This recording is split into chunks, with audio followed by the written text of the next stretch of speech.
We're Paige and Alex, co-op students at Goose Digital. 8 weeks in, and this one is a bit different. There are no tool demos this week and no feature breakdowns. Just an honest look at what 8 weeks of R&D inside a real agency actually looks like for AI. And let's get into it. The first thing worth saying is that this co-op structure, two tools, two builders, running in parallel, has been one of the most useful parts of the whole thing. Not always the easiest, but the most useful. Image AI and website AI are not the same problem. The models that work well for one don't necessarily work well for the other. The user experience considerations are different. The failure modes are different as well. Jumping between the two mid-week takes more energy than staying in one lane, but what it creates is a feedback loop that's hard to get any other way. When you're deep in your own project, certain decisions stop looking like decisions. They just look like the way things are. Stepping into someone else's tool breaks that. You notice what's confusing immediately because you don't have the context that made it feel obvious to the person who built it.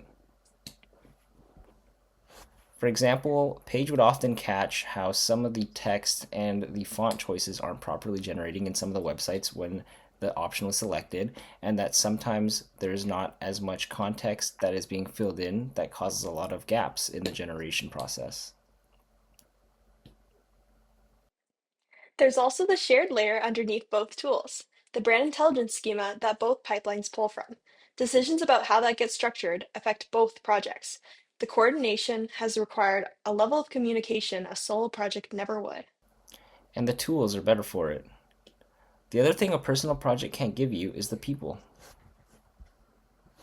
Working inside a real agency means the people who would actually use these tools are right there.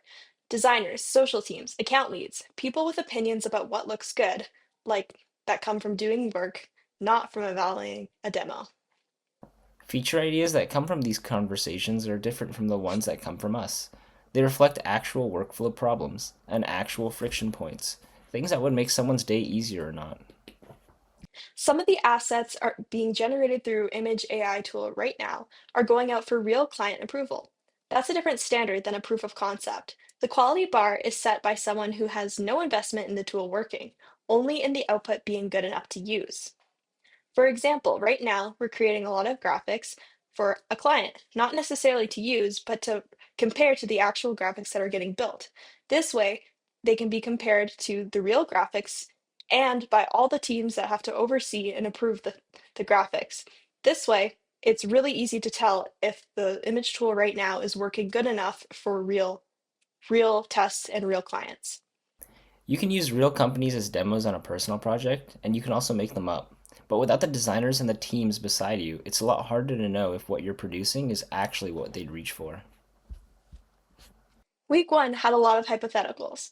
Schemas that existed as documents, pipelines that existed as diagrams, tools that existed as plans. And 8 weeks in, those things are real. The brand intelligence schema isn't a concept, it's a structure both tools depend on. The pipelines aren't diagrams, they're actually running. The end result isn't hypothetical anymore. It's visible, testable, and getting closer every week. There's also a lot less confusion about direction. The first few weeks involved a lot of figuring out what we were actually building, and now both projects have enough shape that the remaining work is very clear. That clarity makes the second half feel different. The thing that's become obvious over 8 weeks is that AI is most useful when you're working alongside of it, not handing things off to it. The best results in the tools and in the build process itself have come from step-by-step collaboration. Prompt, review, redirect, build. Not, here's a full plan, come back in a few days. We've used AI to help build, to document, to generate inside the tools themselves, and it's a very capable collaborator when you treat it like one, meaning you stay in the loop, you check the output, and you don't mistake fluency for correctness. That applies inside the tools too. The AI is there to fill in the gaps that the user leaves, but it has to be trained well enough to fill them in the right direction when the inputs are vague. A human eye at every stage is what keeps the output from drifting.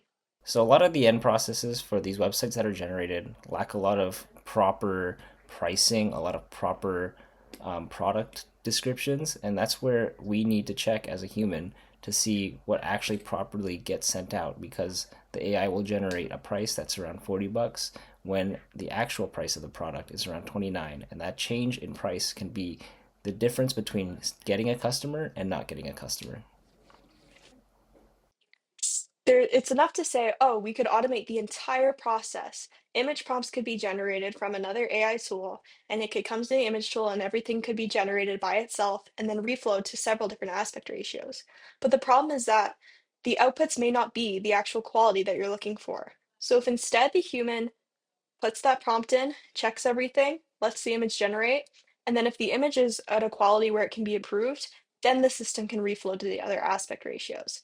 This not only saves time and tokens, but it also just saves a lot of the work that the designer itself has to do when they have to go through and constantly rework images. Both tools are in a good place, and the core features work. The outputs are getting better with every round of testing. But there is a version of done that means functional, and a version that means polished, integrated, and ready for production. Those are different things. Integration will surface new things. More client testing will too. That's not a problem. That's just what the process looks like when you're building something real. By the end of the co op, both tools will be functioning and polished. After that, there will still be a lot of room to optimize, especially the models themselves, since they keep improving. The work doesn't really end, it just reaches a version worth shipping. See you next week.